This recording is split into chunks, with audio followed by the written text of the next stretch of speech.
मा विद्विषावहै। ओम शांति शांति शांति। हरि ओम। श्री गुरुभ्यो नमः।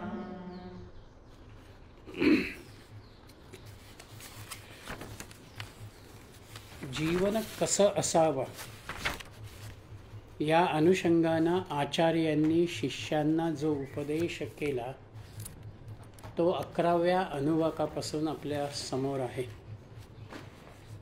जीवनामध्ये सत्य असावं, स्वाध्याय असावा, आचार्यांविषयी ज्ञानवंतांच्या विषयी एक प्रकारची कृतज्ञता असावी आणि आपलाही स्वतःचा नित्य स्वाध्याय करून ह्याच्यामध्ये जसं म्हटलं ना, स्वाध्यायेच प्रवचन चनाभ्यना प्रमोदितव्यम आणि प्रवचनेच म्हणजे प्रवचन दोन्ही आणि प्रवचने हो म्हणजे म्हणूनच जे काही शिकला ते इतरांना सांगताही आलं पाहिजे. म्हणजे ज्ञानाची परंपरा पुढे नेणं हा भाग आपण काल बघितलेला होता. त्यानंतर दुसऱ्या मंत्रामध्ये आचार्य असं म्हणत आहेत, देव पितृकार्याभ्याम न प्रमदितव्यम. मातृदेवो भव, पितृदेवो भव, आचार्य देवो भव, अतिथी देवो भव. वैदिक वाङ्मयाचा विचार ज्या वेळेला आपण करतो किंवा त्या कालखंडाचा विचार आपण ज्या वेळेला करतो त्यावेळेला पहिल्यांदा त्यांच्या समोर अग्नी हा एकच देवतेच्या स्वरूपामधला भाग होता. बाकी ते निसर्गाच्या अनुसलेल्या अनुषंगानं अव्यक्त शक्तींचा विचार ज्याला म्हणता येईल ती कल्पना त्यांच्या समोर होती. आणि म्हणून त्या अनुषंगानं माझं चित्त एकाग्र व्हावं, विचारांना एक सुस्थिरता यावी या दृष्टीनं देवकार्य जी जी काही आपली आहेत यज्ञादिकांच्या अनुषंगानं, पूजेच्या अनुषंगानं, त्या सगळ्या देव आणि पितृकार्य, आपल्या वाडवडिलांच्या ज्यांचं निधन झालेलं आहे त्यांच्याही अनुषंगानं आपली काही कर्तव्य आहेत. तो कृतज्ञतेचा भाव, श्राद्ध तर्पणाचा भाग हाही आपल्याकडून नियमितपणानं व्हावा. त्याच्याविषयी आपण विस्मरण झालं असा भाग नसावा. न प्रमदितव्यम. पितरांच्या कार्यामध्येही आम्ही प्रमाद करू नये. आणि त्यानंतर मातृदेवो भव, पितृदेवो भव, आचार्य देवो भव आणि अतिथी देवो भव. या सर्वांच्या ठिकाणी देवभाव किंवा देवस्वरूप ठेवणारी भूमिका ऋषींनी शिष्यांना दिलेली आहे. म्हणजे एक प्रकारानं यांचा मान राखणं आहे. खरं म्हटलं तर आपल्याला प्रत्यक्षतः देव जो भेटतो तो पहिल्यांदा आईच्याच रूपानं भेटतो. आईचं पहिलं दर्शन आम्ही घेतो आहोत, त्यानंतर बाकीच्यांचा विचार आहे. म्हणून देवाचं स्वरूप खऱ्या अर्थानं मला जर प्रत्यक्ष अनुभवाला येत असेल तर ते आईच्या रूपानं येतं, पित्याच्या रूपानं येतं. ज्यांच्याजवळ मी ज्ञानग्रहण करतो त्या आचार्यांच्या अनुषंगानं येतो. आणि आपल्या संस्कृतीचा विशेष जो आहे की माझ्याकडे येणारा जो अतिथी आहे तो सांगून येणारा असेल, न सांगून येणारा असेल, पण त्याच्यामध्येही मी भगवंताला बघावं ही भावना या ठिकाणी आहे. म्हणून एक प्रकारचा कृतज्ञतेचा भाव याच्या अनुषंगानं आम्ही आमच्या जीवनामध्ये स्वीकारावा. अलीकडच्या काळामध्ये एक व्हॉट्सअपला पोस्ट काही वेळेला येते, वृद्धाश्रम हे फक्त हिंदू संस्कृतीमध्येच आम्हाला दिसत आहेत. मुस्लिम माणूस किंवा ख्रिश्चन माणूस हा वृद्धाश्रम सुरू केला आणि तो तिथे जाऊन राहिला असं दिसत नाही.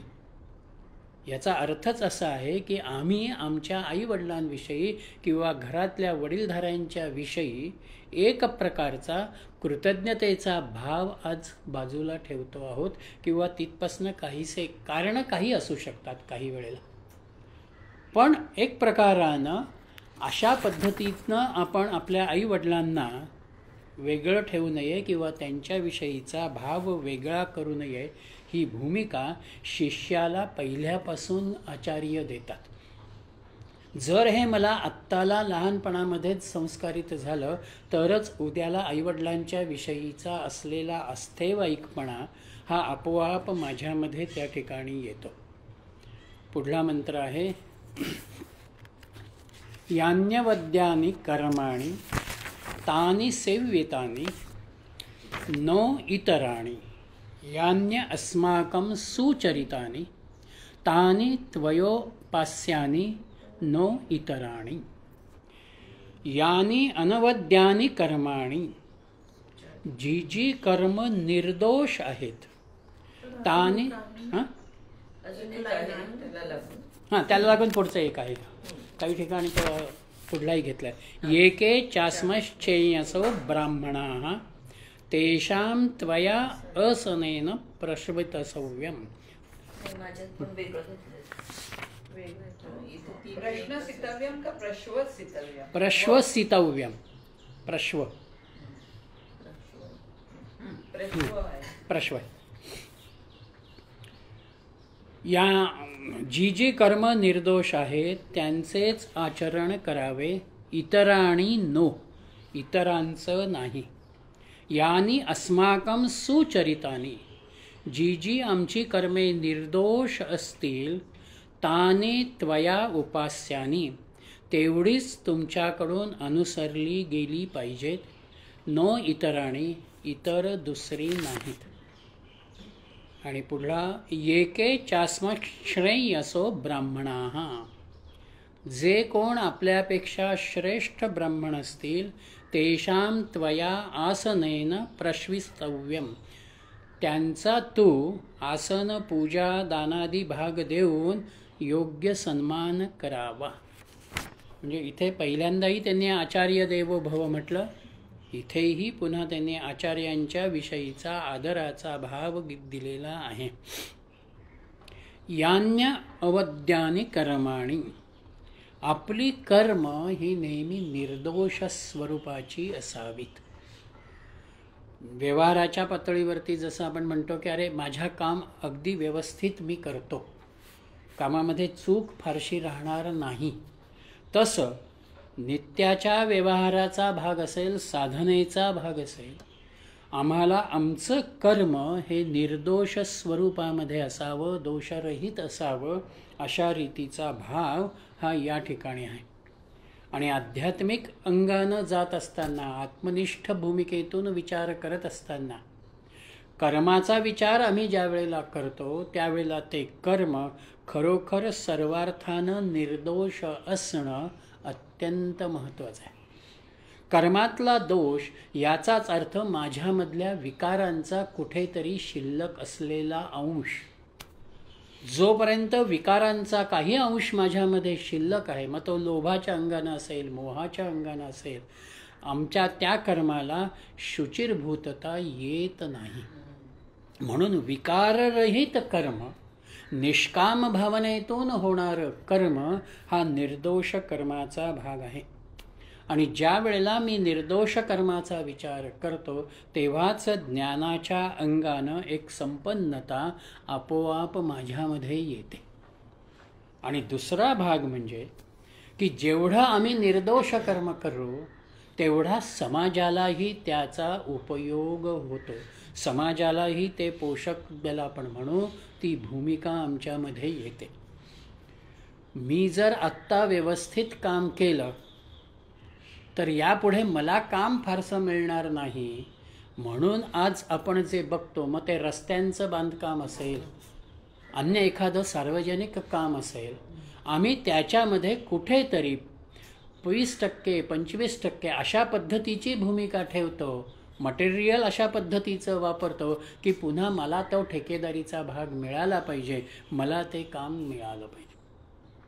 म्हणून एक प्रकारानं आजची समाज जीवनातली भ्रष्टाचाराची वृत्ती किंवा कामातल्या गुणवत्तेतला कमीपणा हा एक प्रकारानं आमचं कर्म निर्दोष नाही, ते समाजाला उपयुक्त होणारं आहे ही भावनाही माझ्यामध्ये नाही. हा भाग इथे आहे. आणि म्हणून आमची कर्म निर्दोष असावीत आणि तसंच आमच्याकडून अनुसरण व्हावं हा भाव त्यांनी इथे दिला. आणि त्यानंतर एकेच अस्मत् श्रेयांसः ब्राह्मणाः, आपल्यापेक्षा श्रेष्ठ जे ब्राह्मण असतील त्यांच्याविषयीचा आदराचा सन्मानाचा भाग असावा. उपनिषदाच्या चिंतनामध्ये ब्राह्मण शब्द वारंवार येतो. त्याचा अर्थ केवळ ब्राह्मण वर्ण असा नाही. ब्रह्मं जानाति इति ब्राह्मणः, जो ब्रह्माचं चिंतन करतो आहे, ब्रह्म जाणण्याचा प्रयत्न करतो आहे, तो खऱ्या अर्थानं ब्राह्मण आहे. आणि म्हणून जे कोणी आपल्यापेक्षा ज्ञानाच्याही अंगानं श्रेष्ठ आहेत, जे ज्ञानवंत आहेत, जे ब्रह्मचिंतनाशी निगडीत आहेत, त्यांच्याविषयीचा असलेला जो भाव आहे, सन्मान जो आहे त्यांचा, तो आम्ही आमच्याकडून करायला हवा. आणि म्हणून एक अर्थ याचा अजून असा येतो आहे की त्वया अधिक आसने अधिक न अधिक प्रश्वसितव्यम. चिन्मयानंदांनी इथे असं म्हटलेलं आहे की ही जर संधी आम्ही विचारामध्ये घेतली तर त्याचा एक अर्थ असा होतो, दोन आचार्य किंवा दोन ज्ञानवंत जर काही बोलत असतील तर आपण मध्ये बोलू नये किंवा आपल्या ज्ञानाचं प्रदर्शनही आपण तिथे करू नये. हा जो आदर आहे त्यांच्याविषयीचा, तो आदर या पद्धतीनं सुद्धा आम्हाला व्यक्त करता येतो. हा विचार चिन्मयानंदांनी दिलेला आहे. म्हणून आपण श्रवण करणं, केलेल्याचं ग्रहण करणं, ग्रहणानंतर त्याचं चिंतन करणं आणि त्यानंतरच चर्चेचा संवादाचा भाग ज्याला म्हणता येईल तो आमच्यामध्ये असायला हवा आहे. पुढचा मंत्र येतो, श्रद्धया देयम अश्रद्धया न देयम, श्रिया देयम हिया देयम भिया देयम संविदा देयम. श्रद्धया देयम, जे काही दान मला करायचं आहे ते मी श्रद्धापूर्वक करावं. अश्रद्धया अदेयम, श्रद्धा नसेल तर मी देऊ नये. श्रिया देयम, जे मला द्यायचं आहे ते व्यवस्थित भरपूर द्यावं. रिया देयम, नम्रतापूर्वक द्यावं. भिया देयम, सहानुभूतीनं द्यावं. आणि संविदा देयम, ज्ञानपूर्वक द्यावं.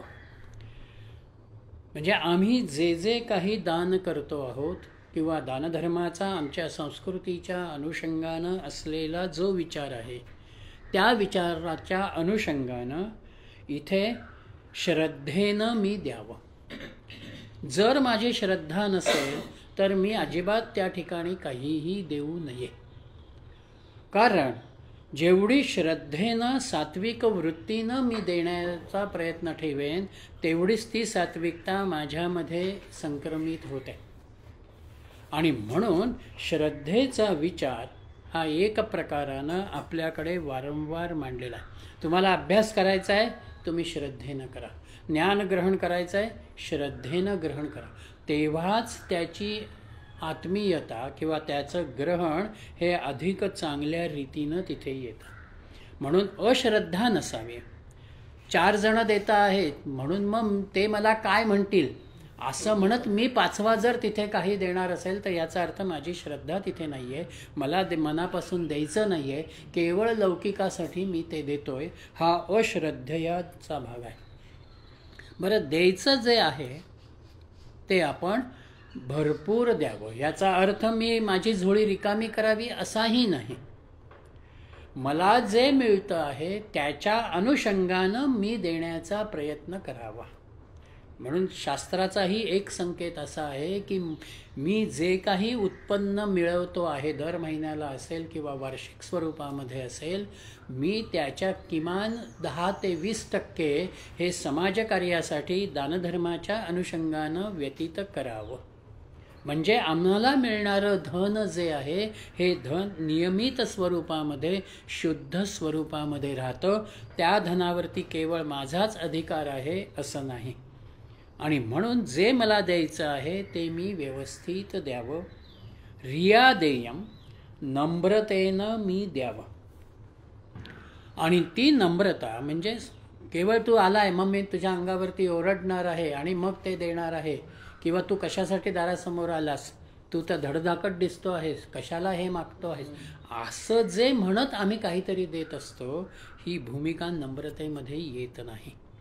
आणि सहानुभूतीनं द्यावं आणि त्याचबरोबर ज्ञानपूर्वक द्यावं. म्हणजेच श्रद्धेला जोडूनच तो विचार येतो आहे की अरे मी जे देतो आहे त्यामध्ये त्याचं कल्याण व्हावं किंवा त्याच्या उपयोगाला ते यावं, ही भावनाही आमची त्याच्यामध्ये असायला हवी आहे. सर भिया देयम पण दिलेलं आहे. रिया देयम तेच ना, नंतर भिया आहे. भिया ते सहानुभूती. भिया म्हणजे इकडे भय दिलं त्यांनी, त्यामुळे कन्फ्युजन झालं मला की फिअर का म्हटलंय. हा नाही, सहानुभूती हा शब्द आहे. सहानुभूती आहे का ते. अश्रद्धेया न पाहिजे ना तिकडे, तो दिलेला हो त्यांनी वापरला त्यांनी. नाहीये. अदेयम पण नाहीये, तो ॲपॉस्ट्रॉफी एस आहे ना, काहीच नाही. काहीच मग नाही. पुस्तकातली मग ती प्रिंटिंग मिस्टेक, मग ती प्रिंटिंग मिस्टेक. अश्रद्धया न देम किंवा अदेयम. हा ॲपॉस्ट्रॉफी एस तिथे जर असेल तिथे नाहीये. तर मध्ये ए स असेल ना, तर तो एस असलात की तो मला सांगायचं की आता संज्ञान संविदा देय म्हणजे समजून ह्याच्यामध्ये सत्पात्री द्यान, सत्पात्री द्यान. अपात्री देऊ नसतं. नये. बरोबर. म्हणजे जसं अतिरेक्यांना आपण पोचतो हो हो की हे तसं करू नये. करू नये. श्रद्धेची व्याख्या चिन्मयानंदांनी शंकराचार्यांनी विवेक चूडामणीमध्ये अशी दिलेली आहे. आचार्यांच्या उपदेशाचा आणि धर्मशास्त्र ग्रंथात केलेल्या प्रतिपादनाचा संपूर्ण आशय हा योग्यपणे समजून घेऊन त्यांचा विवेक करणे आणि त्यानंतर या बौद्धिक निर्णयाशी स्वतः सुसंगत राहण्यासाठी आपले विचार आणि कर्म यामध्ये झगडणे याला श्रद्धा म्हणतात.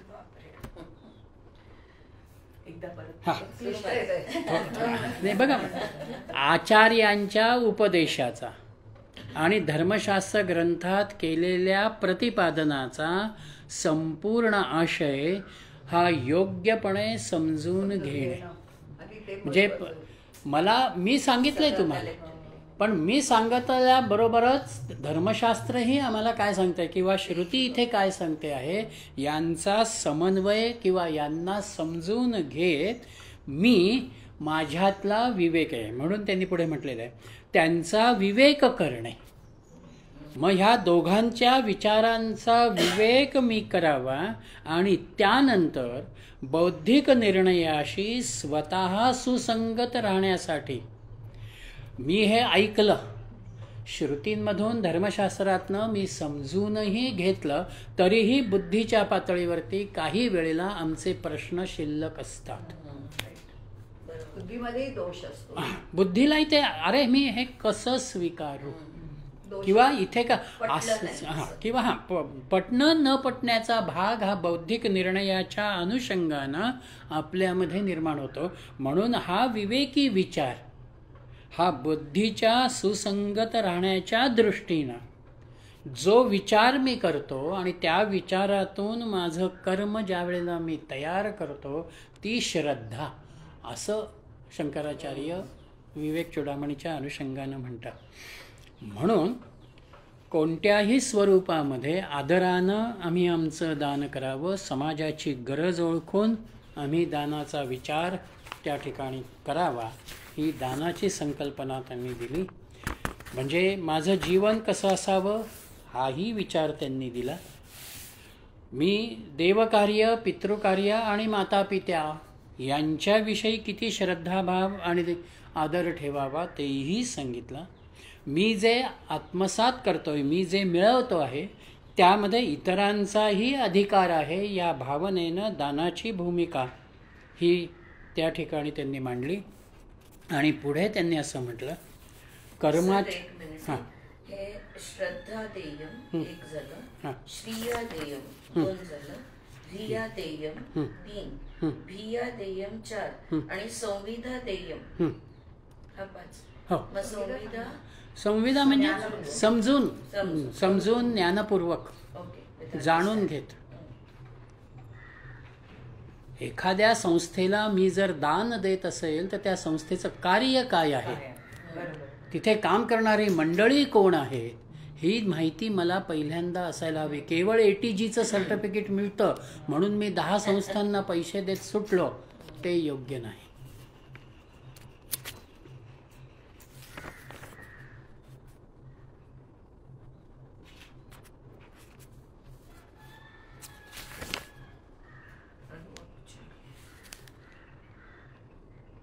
आणि हे पण थोडंसं की मला वाटतं की आपण दिलेल्या दानाची तिथं उपयोगिता जे आहे किंवा हो. उपयोजन जे आहे ते बरोबर आहे की हे पण आपण टाळून बघायला पाहिजे. हेही टाळलं पाहिजे.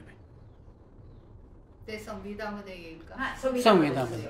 हे संविधानामध्येच येईल सगळं की पुढच्याला देणं की योग्य सत्पात्री आपण म्हणतो ना की ते दान देण्यास योग्य आहे किंवा नाही, व्यक्ती म्हणा, संस्था म्हणा किंवा काही असेल ते त्याचाही विचार आपण केला पाहिजे. पुढे येतो आहे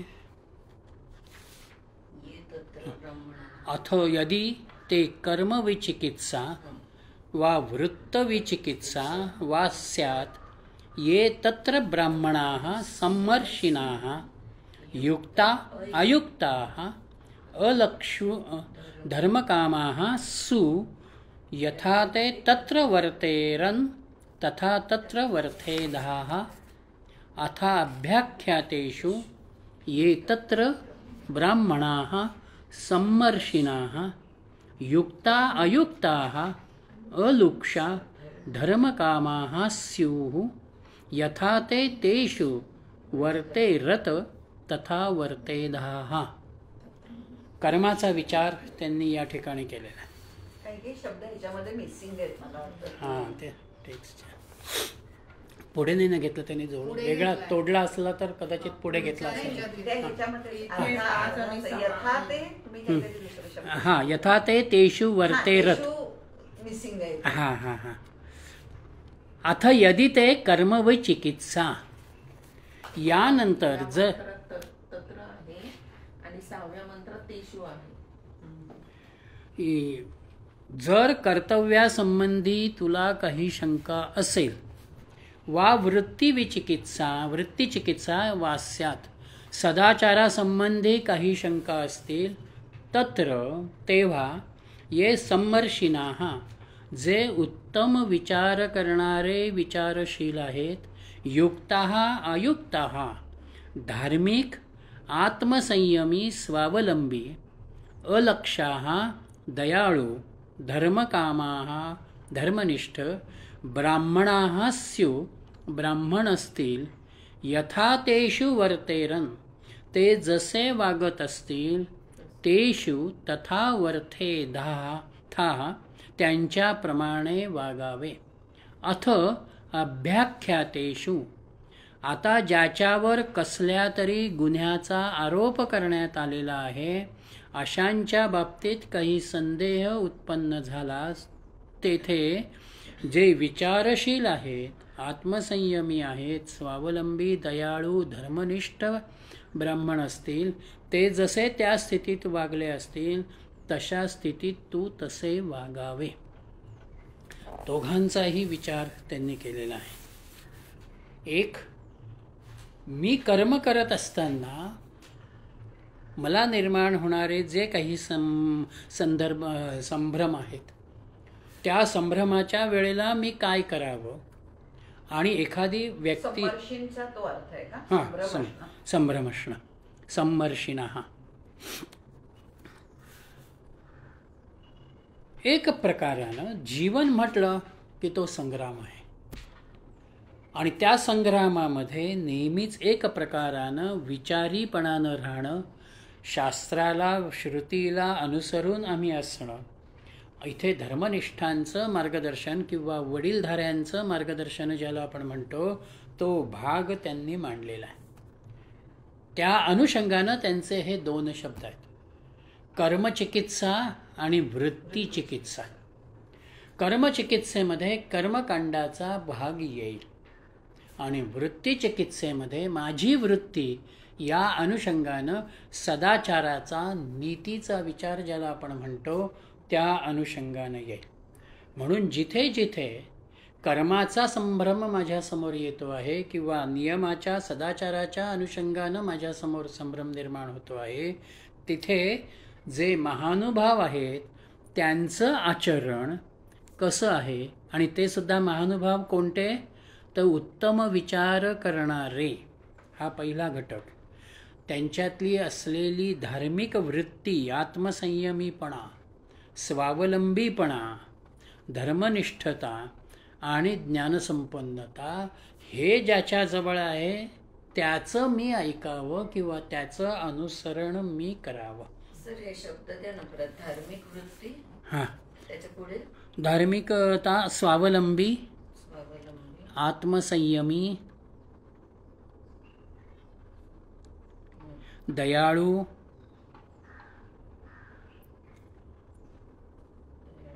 धर्मनिष्ठ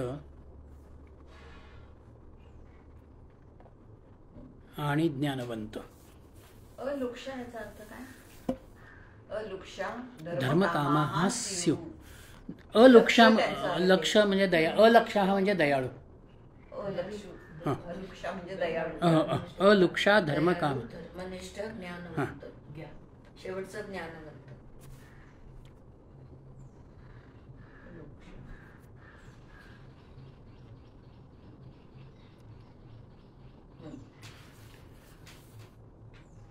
म्हणजे आपल्याकडे एक म्हटलं गेलेलं आहे, महाजनो येन गतस्स पंथः.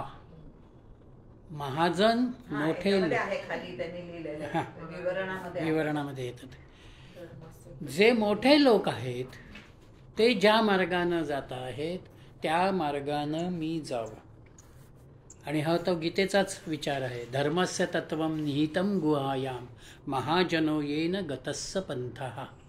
म्हणून आपण जे मान्यवर आहेत, ज्ञानवंत आहेत, ही लक्षणं ज्यांच्या ठिकाणी आहेत त्यांच्या अनुषंगानं आपण आपल्या जीवनाकडे बघावं.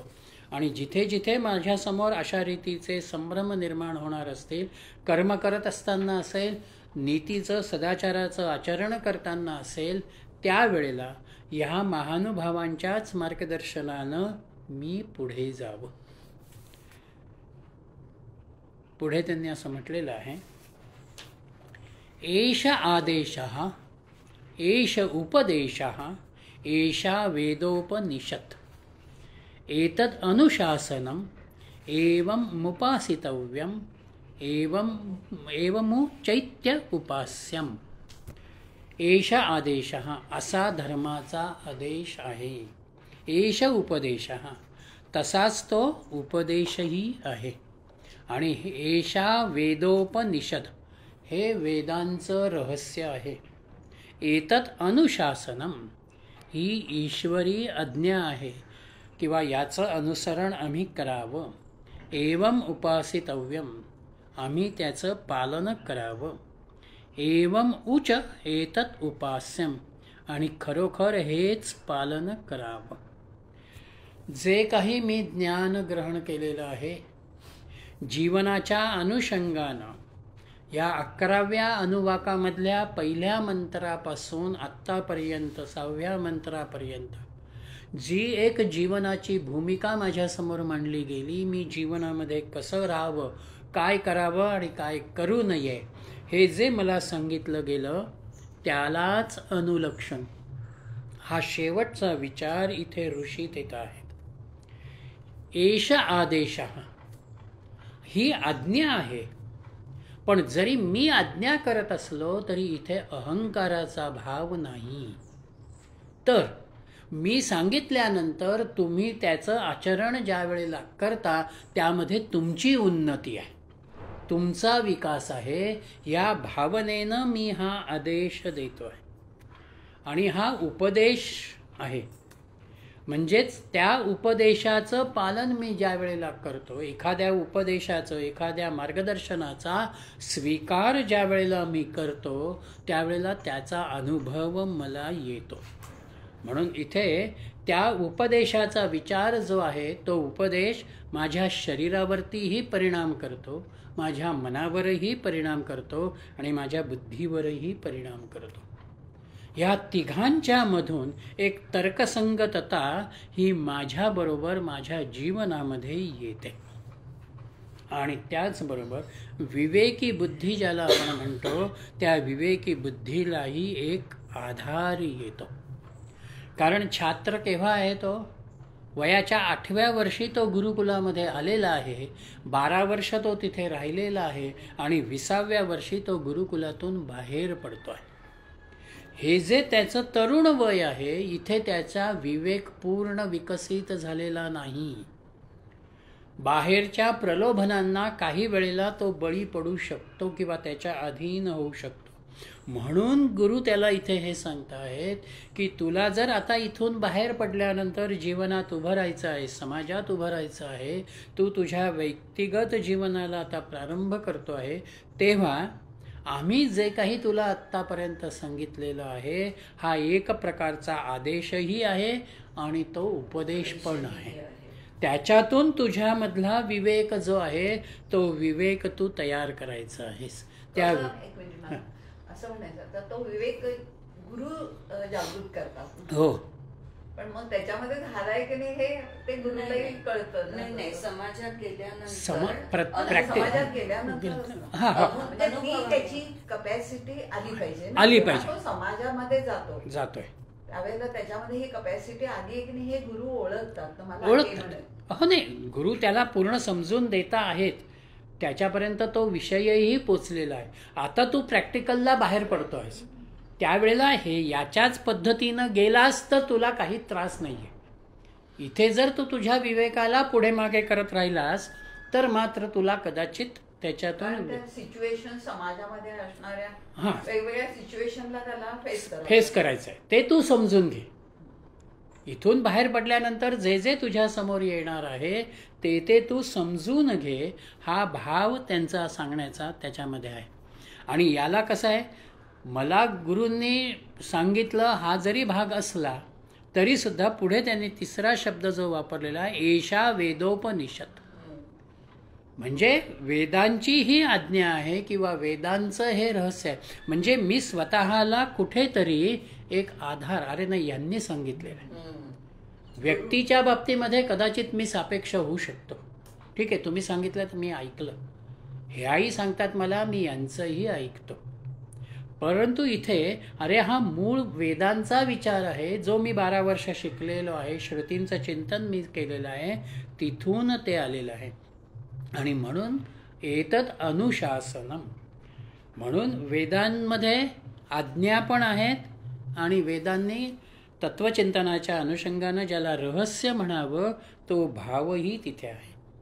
ऋषींच्या अनुषंगानं आदेशाचा आणि उपदेशाचा भाग येतो आणि शिष्याच्या दृष्टीनं एतद अनुशासनम एवं मुपासितव्यम, त्याचं आचरण करणं आणि त्या आचरणाला योग्य असलेल्या उपासनेचा विचार, साधनेचा विचारही त्या शिष्यामध्ये असायला हवा. ही भूमिका या मंत्रांना अनुलक्षून ऋषींनी दिलेली आहे. अशाच प्रकारचं 16व्या अध्यायामध्ये शास्त्र म्हणजे हो. काय हे सांगितलेलं आहे. हो, हो. त्याच्या 16व्या अध्यायामध्ये कारण तिथे त्यांनी दैवी गुणसंपदा आणि आसुरी गुणसंपदा आणि आसुर गुणसंपदा हे तर तिथं पण हा उल्लेख आलेला आहे. म्हणून त्या आचरणाला फार महत्त्व आहे. हे जे संपूर्ण 11व्या अनुवाकातले सगळे घटक जे आहेत ते जवळपास 24-25 घटक होते. हे आमच्या जीवनाचा एक आधार म्हणा, जीवनाची एक चौकट म्हणा, आणि या चौकटीतून जो जातो तो आपोआप त्या जीवनाला उन्नत करतो किंवा त्याचं कार्यही त्या उन्नतीमधून तर ते येईल. कोणते कोणते घटक आहे पुन्हा इन्युमरेट करा, कारण माझं नसतं माहिती. इन्युमरेट केलं एका वेळेला. MA ला आहे ना हो ना. दैवी गुणसंपदा. नाही, ते नाही. आता यांनी सांगितले ना 25 तत्व प्रमाण त्या ह्याच्यामध्ये. 11व्या अनुवाकामधून ती येत आहेत. 11व्या अनुवाकामधले 25 त्यांनी तत्व सांगितले आहे.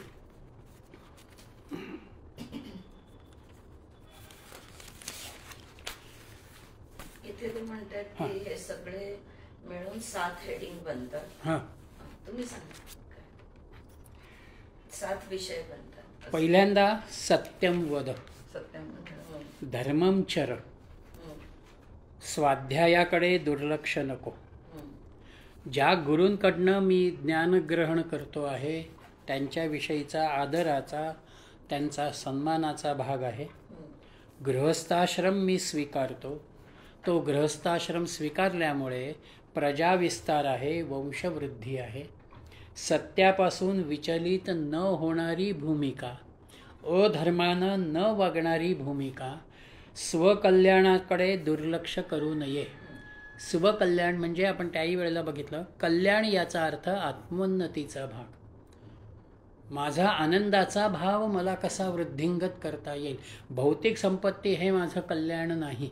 भौतिक संपत्तीत मला कितीही मिळालं, कोट्यावधी रुपयांचा व्यवहार जरी मी केला तरी ते समाधानाशी निगडीत नाही. म्हणून समृद्धीची हेळसांड नको. जे मी प्राप्त केलेलं आहे त्याचं योग्य जतन मला करता आलं पाहिजे. माझ्यामध्ये शास्त्राचं अध्ययन असायला हवं आहे. त्याचबरोबर अध्यापनही मला करता आलं पाहिजे. जो जो चांगला विचार आहे तो मी आत्मसात केल्यानंतर, मला अनुभवाला आल्यानंतर मी तो माझ्या इतरांना सांगण्याचा, किमान पक्षी माझ्या परिवारातल्या पुढच्या पिढीला मी तो देण्याचा प्रयत्न करायला हवा आहे.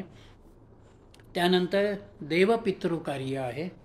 त्याच्यानंतर मातृदेवो भव, पितृदेवो भव, आचार्य देवो भव, अतिथी देवो भव हा विचार आहे. नंतर निर्दोष कर्माच्या आचरणाचा विचार आहे. ज्ञानवंतांच्या बरोबर असलेल्या संबंधांचा विचार आहे. जे दान मला द्यायचं आहे ते श्रद्धेनं मी द्यावं, नम्रतेनं द्यावं, ही दानाची भूमिका आहे. आणि कर्मचिकित्सा आणि वृत्तीचिकित्सा जी आत्ता आपण बघितली तो भाव, हे सगळे ज्या वेळेला आम्ही पूर्णपणानं समजून घेतो आणि माझ्या परीनं त्याचं आचरण करण्याचा मी प्रयत्न करतो, त्यावेळेला निर्माण होणारं जे व्यक्तिमत्व आहे, आकाराला येणारा जो भाव आहे, हा भाव एका संपन्न व्यक्तिमत्वाचा होतो. आणि त्याच्यातूनच ब्रह्मचिंतनाची बैठक आमची तयार होते. ती एक भूमिका, ती दृष्टी आम्हाला त्याच्यातून येते. सर मला आता एक विचार, जेव्हा आता हे पर्सनॅलिटी डेव्हलपमेंट चालतात तर त्याच्यामध्ये ह्या विषयांचा अंतर्भाव लोक करत असते. अर्थात एक घेणार 8 दिवसामध्ये पर्सनॅलिटी डेव्हलपमेंट होणं हे किती अवघड आहे. 12 म्हणजे वर्ष ते 8 दिवसामध्ये हा संस्काराचा खरं तर खूप भाग आहे. ही खरी म्हणाल तर आमच्याकडे आम्हाला वेदांनी आणि श्रुतींनी हीच भूमिका पर्सनॅलिटी डेव्हलपमेंटची दिलेली आहे. पण आम्हाला हे वाचायचं नाही आहे किंवा हे समजून घ्यायचं नाही आहे. आम्हाला ते इंग्लिश पुस्तकामधून आलं की आम्हाला ते लगेच हे होतं. या चॅप्टरचं नावच शिक्षावल्ली, म्हणून त्यांनी शिक्षावल्ली शिक्षावल्ली. शिक्षावल्ली म्हणून म्हटलेलं. मला वाटतं शेवटचा मंत्र आहे. अरे 12वा मंत्र हा शांतीपाठाचाच मंत्र आहे. फक्त शेवटचे 2 मंत्र त्यांनी थोडेसे बदललेले आहेत. शन्नो मित्राः शं वरुणः शन्नो भवत्व अर्यमा शन्नो इंद्रो बृहस्पतिः शन्नो विष्णुरुक्रमाः नमो ब्रह्मणे नमस्ते वायो त्वमेव प्रत्यक्षं ब्रह्मासि त्वमेव प्रत्यक्षं ब्रह्मवादिशं ऋतं वदिष्यामि सत्यं वदिष्यं तन्मां मावित् तद्वक्तारं मावित् आविन् माम् आविद वक्तारम्. ओम शांती शांती शांती. शेवटचा मंत्र आपल्या ह्याच्यात नाहीये. 12 तुमच्या ह्याच्यात नाही आलेला. त्याचं शन ह्या शब्दाचा अर्थ काय आहे सर? कल्याण. शन्नो मित्रा शन्नो कल्याण. कल्याण. शम म्हणजे कल्याण. हे आधी आलेले वाटतं. पहिलं मंत्र हाच आहे. अच्छा. फर्स्ट तो तिकडे त्यांनी ते कव्हर केलं सगळं. हा. नाही ते इथं नाहीये हा, म्हणून हा. फर्स्ट हे मंत्र बघा पहिला. मॅम. फर्स्ट मंत्र 12 सेम रिपीट केला एंडला. वेगळं काय शिक्षावल्लीच्या सुरुवातीला एक हा. आहे. इथे सहनावतूच दिलंय आनंदवल्लीचं. त्याच्या आधी हा, आल्या आहे, आहे, बरोबर. शिक्षा. त्याच्या आधी शिक्षावल्ली मधला भाग येतो. आहे. शन ह्या शब्दाचा मला आतापर्यंत अर्थ कळला नव्हता. हा, शम म्हणजे कल्याण. आता इथे बघा, पहिल्या मंत्रामध्ये त्यांनी असं म्हटलेलं होतं, अवतु माम आणि अवतु वक्तारम. इथे त्यांनी म्हटलेलं आहे आविन माम आविद वक्तारम. हे ह्याच्यामधलं सगळं आहे ना, अथर्व शीर्षामध्ये हा, अच्छा. बरंचसं आहे ह्याच्यामध्ये. म्हणून पहिला भाग जो आहे तो पहिल्या शांतीपाठाच्या अनुषंगानं तसाच आलेला आहे की सूर्य आमचं कल्याण करो, वरुण आमचं कल्याण करो, सूर्यमंडळ आणि डोळे यांची असणारी जी देवता आर्यमा ती आमचं कल्याण करो, बलाचा अधिष्ठाता इंद्र आणि बुद्धीचा अधिष्ठाता बृहस्पती आम्हाला कल्याणप्रद होवो, देवता स्वरूप ब्रह्माला नमस्कार असो, वायुदेवतेला नमस्कार असो, प्रत्यक्ष प्राणरूपानं प्रतीत होणारं जे ब्रह्म आहे ते आम्हाला प्रत्यक्ष ब्रह्म म्हटलेलं आहे, त्या ब्रह्माला नमन आहे. आणि ऋत म्हणून तुमचाच पुकार आहे, सत्य जे आहे तेही ब्रह्माशीच निगडीत आहे.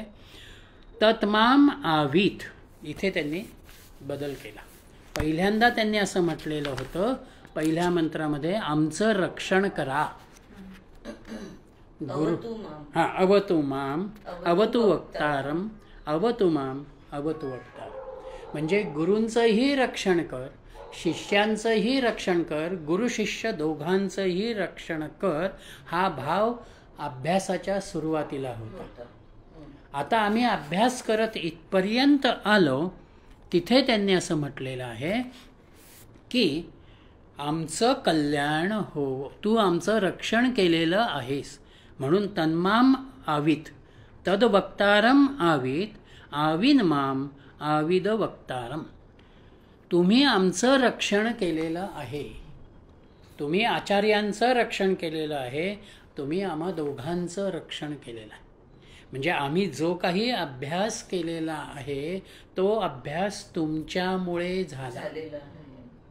आपण आपली नित्याची साधना करत असतानाही आपल्यासमोर ही भावना पहिल्यांदा असायला हवी आहे की जे काही आपलं इष्टदैवत असेल किंवा गुरु असतील त्यांचं स्मरण करत तुम्ही माझ्याकडून साधना करून घेत आहात, ही भूमिका घेत आपण साधनेला सुरुवात करावी.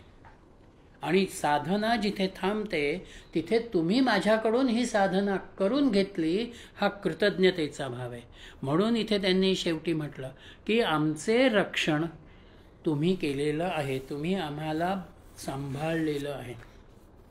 शिक्षावल्लीमधून हृदयस्थ तत्वाचा, आत्मतत्वाचा किंवा ब्रह्मतत्वाचा विचार आमच्या समोर आहे. म्हणून निहितम गुहायाम हा भाव मागच्या एका रुचेमध्ये आपण बघितलेला. म्हणून हृदयास्थाच्या ठिकाणी मला आत्म्याचं ज्ञान होतं किंवा ज्याला मी आत्मा आत्मा म्हणतो आहे तो माझ्याच जवळ आहे, त्याचं ज्ञान मला करून घ्यायचं आहे, ही भूमिका या ठिकाणी आहे. आणि त्यालाच अनुलक्षून आपल्याकडे दोन शब्द आहेत, बुद्धी आणि मेधा. बुद्धी ही सर्वसाधारण ज्ञानाशी निगडीत आहे आणि मेधा जी आहे ती शुद्ध ज्ञानाशी, ब्रह्मज्ञानाशी निगडीत आहे. म्हणून मला केवळ बुद्धी नको आहे, मला मेधा संपन्न व्हायचं आहे, मला ब्रह्मज्ञानाच्या अनुषंगानं संपन्न व्हायचं आहे. आणि ती भूमिका ही या उपनिषदानं पहिल्या चॅप्टरमध्ये, पहिल्या भागामध्ये आपल्या समोर ठेवलेली आहे. आणि म्हणून एक प्रकारानं शरणागतीचा भाव म्हणा, त्या चिंतनाचा भाव म्हणा, हा या ठिकाणी आपल्या समोर येतो. जेवढी जेवढी आम्ही साधना करत जातो तेवढा तेवढा ह्या वैश्विक विचाराशी, वैश्विक ज्ञानाशी, ब्रह्मतत्वाशी आपण जोडले जातो आणि ते ब्रह्मतत्व तुम्हाला व्यापक करतं. मीच्या संकुचितपणातून बाहेर येत आम्हीच्या व्यापकतेमध्ये आपण जातो. आणि म्हणून त्यांनी पुढे ही जी व्यापकता आहे, ही व्यापकता आपल्या आनंदाशी निगडीत आहे. म्हणून ते दुसऱ्या चॅप्टरमध्ये ब्रह्मानंदवल्ली असं त्यांनी म्हटलं. आम्हाला इथे शिक्षावल्लीमधनं आम्ही काय शिक्षण घ्यायचं आहे, कशाचं आचरण करायचं आहे, हा भाग आम्ही शिकलो. देवांच्या प्रार्थनेचा भाग जो काही आहे की तुमची कृपा आम्हाला मिळावी, ही भूमिका तिथे आली. उपासनेचा विचार तिथे आला. इथे आता जो भौतिक स्तरावरचा उपदेश होता किंवा वर्तनाच्या अनुषंगानं असलेला भाग होता, तिथून मी आता पुढे जातो आहे आणि खऱ्या आनंदाची ओळख ज्याला म्हणता येईल, ती खऱ्या आनंदाची ओळख मला इथे होते आहे. म्हणून ब्रह्मानंदवल्लीच्या शांतीपाठामध्ये नेहमीचाच परिचयाचा शांतीपाठ आहे. ओम सहनाववतु सहनौ भुनक्तु सहवीर्यं करवावहि तेजस्विनावधीतमस्तु मा विद्विषावहि. ओम शांती शांती शांती. ओम सहनाववतु. ओम हेच मुळात पूर्ण परब्रह्म आहे, तेच परमात्म तत्व आहे. सहनाववतु, आम्हा दोघांचे म्हणजेच गुरु शिष्यांचे तो ओंकार, तो प्रणव रक्षण करो. सहनौ भुनक्तु, आम्हा दोघांच्या बरोबरीनं पालन पोषण हो. पुन्हा एकाचं पालन पोषण व्यवस्थित झालं आणि एकाचं कमी झालं असं नको. सहवीर्यं करवावही, आमच्यामधल्या बलाचाही भाव सिद्ध होऊ दे, आम्ही बलसंपन्न असू दे. तेजस्विनावधीतमस्तु माम, आमचा अभ्यास हा तेजस्वी असू दे, त्याच्यातून एक तेजसंपन्नता आम्हाला प्राप्त होऊ दे. आणि मा विद्विषावही, गुरु आणि शिष्यांच्यामध्ये द्वेषाची भावना नसावी. मी जर ह्याला सगळं सांगून टाकलं तर उद्याला हा वरचढ होईल असा भाव घेत जर मी वागलो तर माझ्यामध्ये ती विपरीत भावना आहे. किंवा गुरु मला नीट देत नाहीत असा भाव जर शिष्याचा आला तर शिष्याचंही मन काहीसं कलुषित होतं. म्हणून आमची मनं शास्त्राभ्यास करत असताना, ज्ञानग्रहण करत असताना एकमेकांच्या अनुषंगानं निर्दोष स्वरूपामध्ये त्या ठिकाणी असावी. आणि म्हणून या ब्रह्मानंदवल्लीमध्ये सुरुवातीला त्यांनी अन्नावरती लक्ष केंद्रित केलेलं आहे. कारण आपण जे बलसंपन्न करतो त्याचा मूळ घटक अन्न आहे. आम्हाला होणारं जे सात्विक ज्ञान आहे किंवा तामसी ज्ञान आहे, तिथेही अन्नाचा परिणाम आहे. आणि म्हणून ब्रह्मतेजाची अभिवृद्धी ज्याला म्हणावी, त्या ब्रह्मतेजाच्या अभिवृद्धीमध्ये मानसिक तेज आणि शारीरिक बल या दोहोंचा संबंध आहे आणि या दोहोंचा अन्नाशी संबंध आहे. म्हणून पहिला अनुवाक जो आहे त्या पहिल्या अनुवाकामध्ये ऋषी असं म्हणत आहेत, ओम ब्रह्मविदाप्नोति परमं तेषा अभ्युयुक्ता सत्यम ज्ञानम अनंतम ब्रह्म यो वेद निहितं गुहायां परमे व्योमन सोष्णुते सर्वान् कामान् सह ब्रह्मणा विपश्चितेति.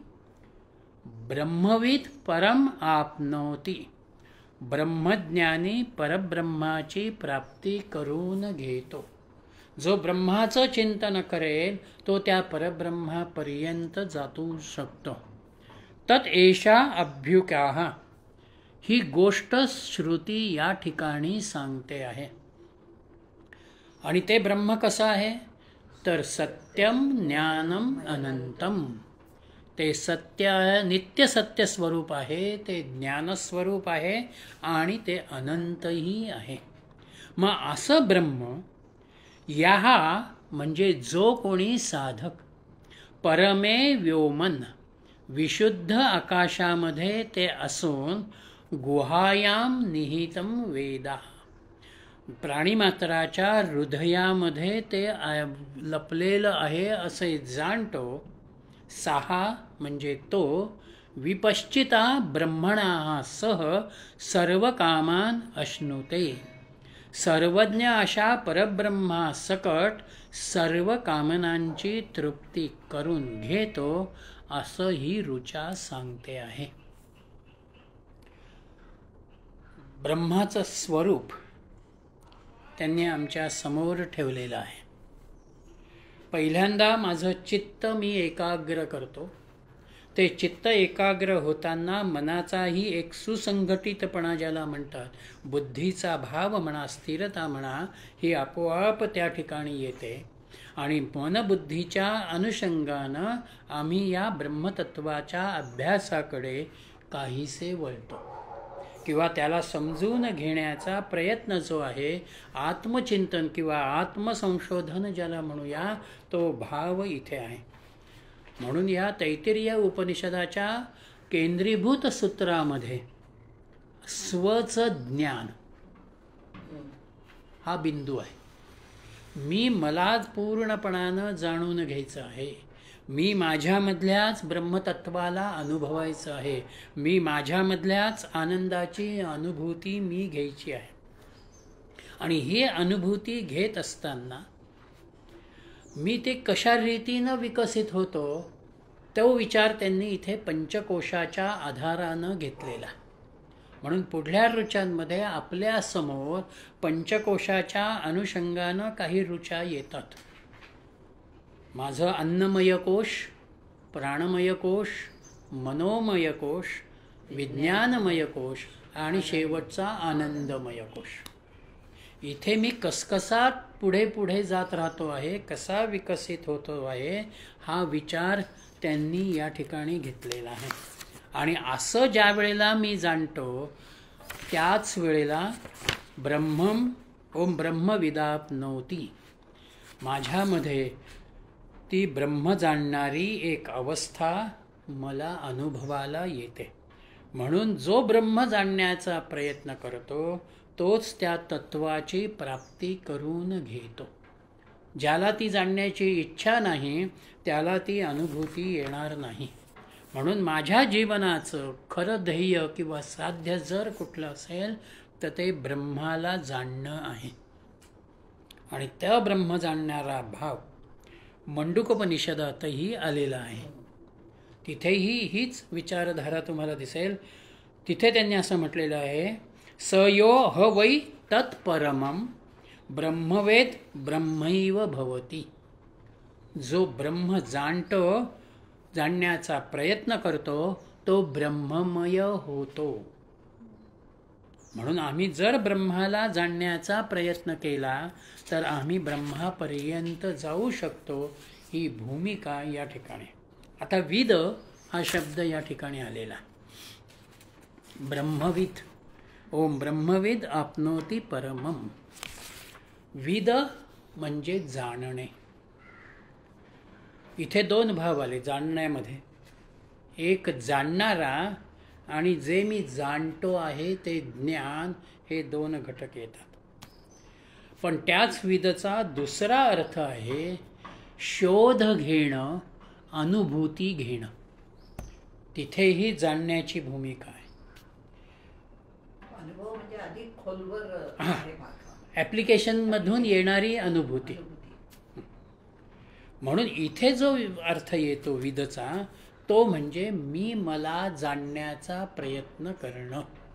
मी माझ्यामध्येच ब्रह्मतत्वाची, माझ्यामध्येच आनंदाची अनुभूती घेणं आहे. म्हणजे ही वस्तू आपल्याच जवळ असते, पण काही ना काही कारणानं आम्हाला त्याची विस्मृती होते.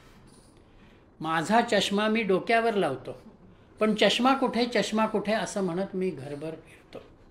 आणि मग कोणीतरी म्हणतं अहो तुमच्याच डोक्यावरती चष्मा आहे. माझ्याच जवळ असलेलं ब्रह्मज्ञान, माझ्याच जवळ असलेली ब्रह्माची अनुभूती, माझ्याजवळ मधून येणारा आनंदाचा स्रोत हा माझ्याच जवळ आहे, पण तो आत्ता अज्ञानानं झाकला गेला. तिथे विस्मरण म्हणा, ती अज्ञानाची दृष्टी म्हणा, समजून न घेणारा भाव म्हणा, म्हणून मला माझ्यामधल्याच ब्रह्मतत्वाचा भाव येत नाही. आणि म्हणून ती वस्तू अनुभवाकरिता उपलब्ध होणं, तिची जाणीव होणं, याचाच भाव ज्ञानाचा विचार आहे. जाणणारी माझ्यामधली मानसिकता आहे. मला ते जाणून घ्यायचं आहे, म्हणून ब्रह्मविद. मला ब्रह्म जाणून घ्यायचं. जर ते माझ्याच जवळ आहे, मला ते आत्ता का अनुभवाला येत नाही, हे मला इथे जाणून घ्यायचं आहे. आणि म्हणून ज्या वेळेला मी अशा रीतीनं जाणून घेण्याची जिज्ञासा माझ्यामध्ये तयार करतो, त्यावेळेला त्याच्या अनुषंगानं माझी पावलं पडतात. मग कोणा ज्येष्ठाकडे जावं, 4 ग्रंथ वाचावेत, त्यातनं जे समजलेलं नाही ते समजून घेण्याचा प्रयत्न करावा, ही भूमिका माझ्यामध्ये येतं. म्हणून एक प्रकारानं ब्रह्म जाणण्यासाठी आमच्यामध्ये मुमुक्षुता असणं, तळमळ असणं अत्यंत महत्त्वाचं आहे. आणि ही भूमिका ब्रह्म जाणण्याच्या अनुषंगानं त्यांनी पुढे जे म्हटलं, तत् एषा अभ्युक्ता, म्हणजे हेच श्रुतींनी आम्हाला सांगितलेलं आहे. ब्रह्माची प्राप्ती आम्ही करून घेतो आणि आम्ही ब्रह्ममय होतो, हे श्रुतींनीच आम्हाला सांगितलेलं आहे. त्याच श्रुतींचा विचार किंवा त्या श्रुतीला आमच्यासमोर उलगडणारा आमचा गुरु हा आम्हाला आमच्यामधल्या ब्रह्मज्ञानाची अनुभूती देतो, आम्हाला त्या आनंदाचा तो भाव देतो. बँकेचे लॉकर आपण ऑपरेट करतो. लॉकरची एक किल्ली माझ्याकडे आहे, एक किल्ली मॅनेजरकडे. मी माझी किल्ली लावली तरी जोपर्यंत मॅनेजर त्याची किल्ली लावत नाही तोपर्यंत लॉकर उघडणार नाही.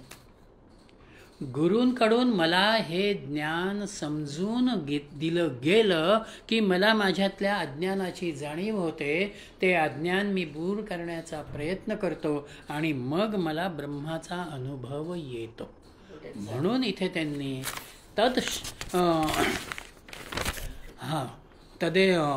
तदेशा अभियुक्ता हा भाव वापर तो श्रुतींच्या अनुषंगानं येईल, गुरुतत्वाच्या अनुषंगानं येईल. स्वभाव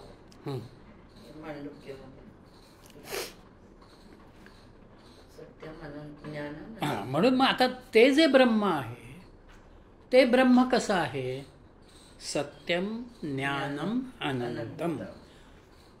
म्हटलं तर ब्रह्माचं वर्णन करणं आम्हाला अवघड आहे, पण त्यातल्या त्यात त्याची 3 प्रधान कॅरेक्टरिस्टिक्स, त्याचे 3 प्रधान गुण जर कुठले असतील तर ते पहिलं आहे सत्य. जे अपरिवर्तनीय आहे त्याला आम्ही सत्य म्हणतो. कालही होतं, आजही आहे आणि उद्यालाही असणार आहे. मला एक सांगा, ते सत्य आणि ऋत हे दोन्ही म्हणजे सत्याचंच हे करणार आहेत, पण त्याच्यामध्ये डिफरन्स आहे ना. हो, तर ऋत म्हणजे जे परमनंट आहे ते का सत्य हे परमनंट आहे आणि ऋत आहे ते बदलणार. पण त्याच्यातलंही जे चांगलं आहे ते मी घेणं, हा ऋताचा भाव आहे. काय म्हणाला? सत्य हे काय अपरिवर्तनीय म्हणजे त्रिकालाबाधित असं पण म्हणू शकतो ना. पण डिफरन्स काय म्हटलं? सत्य त्रिकालाबाधित म्हणजे आजही आहे, उद्याही आहे, पुढेही राहणार आहे. त्याच्यामध्ये परिवर्तन नाही. आणि ऋत म्हणजे चेंजिंग. आता ते झाड आहे, ते पान आहे, पण ते उद्या गळून पडणार. आता सत्य आहे ते म्हणजे पार्शियल आहे. पार्शल आहे. मग त्याच्यातही मी आत्मतत्वाला किंवा ब्रह्मतत्वाला बघण्याचा भाव घ्यायचा आहे. म्हणून सत्यम वचमी ऋतम वचमी. जे योग्य आहे तेच मी स्वीकारेन, जे अयोग्य आहे ते मी स्वीकारणार नाही. हा भाव ऋतच्या अनुषंगाने येईल. सिनेमाचा पडदा कायम आहे, त्याच्यावरती येणारी सिनेमाची जी रीळ आहे ती बदलणारी आहे. तसं इथे सत्य जे आहे ते सत्य एका अधिष्ठानाशी निगडीत आहे. आणि ज्ञानममध्ये ज्ञानाचे 2 घटक आहेत, उपाधियुक्त ज्ञान आणि उपाधिरहित ज्ञान, निरुपाधिक ज्ञान. उपाधी ज्ञानाचा संबंध आमच्या प्रपंच ज्ञानाशी येईल, दृश्याशी येईल. इलेक्ट्रिसिटी चालू असेल तरच मला टी व्ही बघता येईल. T V of, elasticity of झाली असेल तर मी टी व्ही बघू शकत नाही. म्हणजे इथे उपाधीचा संबंध आला. मला बघायचं आहे पण एका वस्तूची उपलब्धी असल्याशिवाय दुसऱ्या वस्तूचा सहाय्यक तिथे काहीतरी लागतं. निरुपाधिकमध्ये परब्रह्म तत्वाचा विचार आहे, कारण तो स्वतः स्वयं आहे. जो स्वतः स्वयं आहे त्याला अन्य कुठल्या तरी उपाधीचा आधार घेत आम्ही बघण्याचा प्रयत्न करणं हा भावच तिथे येत नाही. तो स्वयंप्रकाशी स्वरूपामधला, म्हणून ज्ञानामधला विचार जो आहे हा ज्ञानाचा अनुभूतीशी येणारा जो विचार ते ब्रह्माचं लक्षण आहे. प्रपंचामध्ये अनुभव आहे आणि ब्रह्मज्ञानामध्ये अनुभूती आहे. अनुभव आणि अनुभूती 2 भाव इथे ज्ञानाच्या निगडीत आहेत. अनुभव एकदाच येईल, त्या अनुभवाच्या आधारानं मी पुढे जात राहतो. पण अनुभूती जी आहे ती अनुभूती नित्य स्वरूपाची तुमच्या समोर आहे. कालच्या इतकाच आनंद आज असतो असं नाही, कदाचित आजचा आनंद त्याच्याही पेक्षा अधिक असतो. म्हणून आपण काही वेळेला म्हणतो, अरे कालच्यापेक्षा आजचं ध्यान माझं खूप छान झालं, आज एक वेगळी अनुभूती मला मिळाली. ही वेगळी अनुभूती मला मिळाली याचाच अर्थ मी अनुभूतीजन्य ज्ञानाशी कुठेतरी निगडीत आहे. पारमार्थिक ज्ञान, साधनेचा अनुभव, ध्यानाचा अनुभव हा अनुभूतीशी निगडीत आहे, केवळ तो अनुभव नाही. त्यामध्ये जर आम्ही अनुभवाचा फक्त विचार करणार असो तर जसे मैलाचे दगड आहेत तसं मग कुठेतरी मला नाद ऐकू आला, कुठेतरी मला काहीतरी एक प्रकाश दृश्य दिसलं किंवा कुठे अजून काहीतरी वेगळा अनुभव मला आला, ही भावना त्या अनुभवाशी निगडीत असते. पण अनुभूतीमध्ये अखंड आनंदाची अनुभूती, अखंड प्रसन्नतेचा भाव हा त्या ठिकाणी येतो. आणि तिसरं लक्षण अनंत, अनंतता, आत्यंतिक व्यापकता हे ब्रह्माचा लक्षण आहे. म्हणून आम्ही म्हणतो की चराचर वस्तुमात्रांमधून तो परमात्मा व्यापलेला आहे. ती वस्तू माझ्या दृष्टीने आत्ता अचेतन असली तरी इथेही परमात्मा आहे. जो चेतन आहे त्या वस्तुमात्रांमध्ये, प्राणीमात्रांमध्ये तो परमात्मा आहे. म्हणून सत्यतत्वाचा, या परब्रह्मतत्वाचा माझ्या अंतरात्म्यामध्ये मला शोध घ्यायचा आहे. तिथे मला त्याची अनुभूती घ्यायची आहे आणि त्या अनुभूतीलाच अनुलक्षून त्यांनी इथे म्हटलं यो वेद निहितम गुहायाम.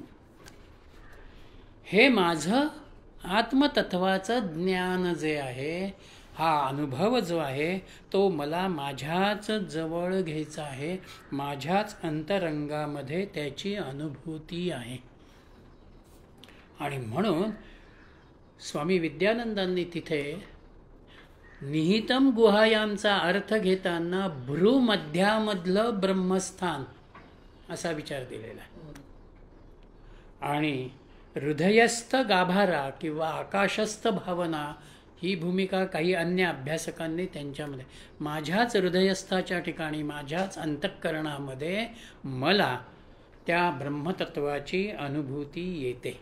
आता इथं जे काही आहे ना, हृदय जे म्हटलेलं आहे, उपनिषदिक हृदय जे आहे ते ब्रेनशी निगडीत होतं. म्हणजे एस्पेशली म्हणजे आता ह्यांना म्हणून मी सांगते, हायपोथॅलॅमस नावाचा आपल्या ब्रेनमध्ये एक पार्ट असतो which is connected to pituitary, आणि त्याचं भावनात्मक असं ते कार्य, त्याचं भावतत्व तयार होतं.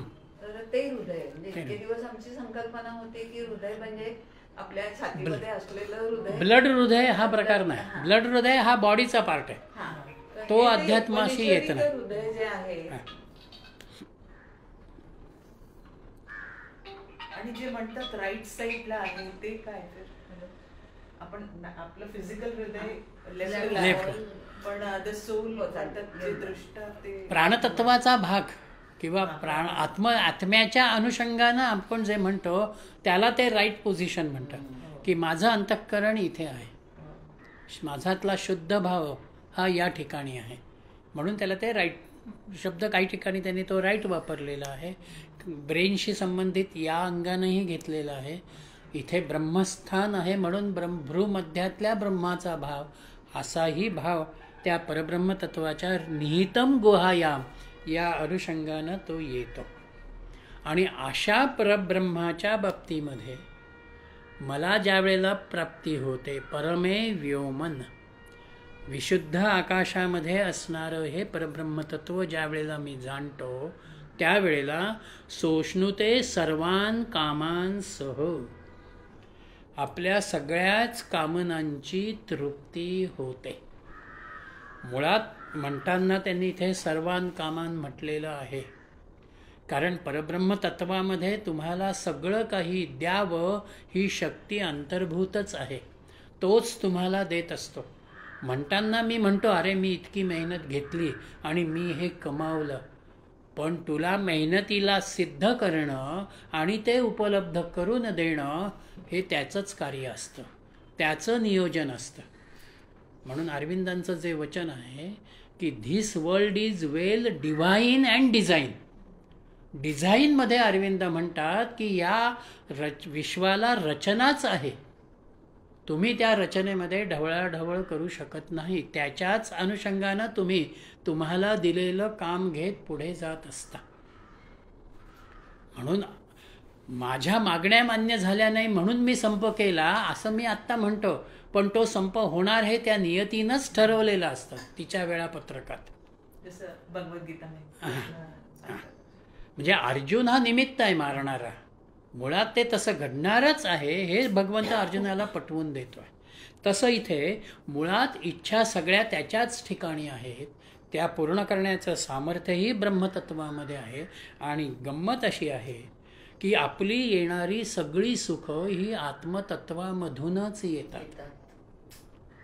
म्हणून मी एकदा आत्मतत्वाशी निगडीत झालो, ब्रह्माचा अनुभव मला आला की मी खऱ्या अर्थानं सुखसंपन्न होतो. एकदा तुम्हाला परमसुख मिळाल्यानंतर सामान्य सुखाचा विचारच तुमच्या समोर राहत नाही. भौतिक अंगानं प्रपंचातल्या सुखांच्या, कामनांच्या, अपेक्षांचा विचारच मग तुमच्यामध्ये राहत नाही. म्हणून पहिल्यांदा त्यांनी ब्रह्माची भूमिका दिली, अनंत. तुम्ही व्यापक झाल्यानंतर सामान्य सुखाचा विचार राहतच नाही आणि म्हणून सर्व कामनांसह तुम्ही आनंद अनुभवता, ही ब्रह्माची भूमिका त्यांनी त्या ठिकाणी दिलेली आहे. पुढच्या मंत्रापासून ते एकेका कोशाकडे वळत गेलेले आहेत. थांबूया.